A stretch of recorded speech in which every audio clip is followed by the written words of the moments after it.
இருக்கிறதுக்கு 9 மணி ஆன உடனே இந்த மாதிரி காரில் போய் டி நகர் ஜிஎன் சிட்டி ரோடு வழியாக தான் போனோமா அவங்க வீட்டுக்கு.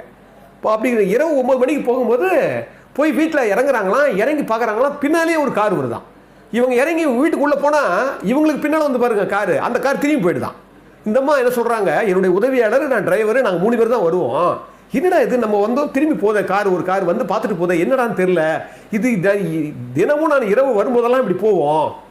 அதுக்கப்புறம் தான் தெரிஞ்சுது, அந்த கார் வந்து எனக்கு எஸ்காட்டாக அனுப்பியிருக்காரு, எஸ்காட் காரை அனுப்பிச்சிருக்காரு எம்ஜிஆர்.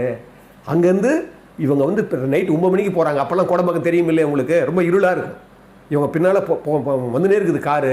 இவங்க போயிட்டு இருக்கிறாங்க. திடீர்னு ஏதாவது கார் மக்கள் ஆயிடுச்சுன்னா, ரிப்பேர் ஆயிடுச்சுன்னா அப்படி நின்று போயிடும். என்ன செய்வாங்க அந்த இருட்டில்? அதனால் இந்த கார் வந்து அவங்களுக்கு கொஞ்சம் ஏதாவது உதவி செய்யும், இல்லைன்னா அவங்க நல்லபடியாக போய் சேர்ந்துட்டாங்களான்னு சொல்லி ரொம்ப ஜாக்கிரதையாக எம்ஜிஆர் அனுப்பி வைக்கிறாராம். நல்லா கவனிங்க, நம்ம சொல்கிறாங்க, மற்றவங்களுடைய வாழ்க்கையை விட்டுருங்க,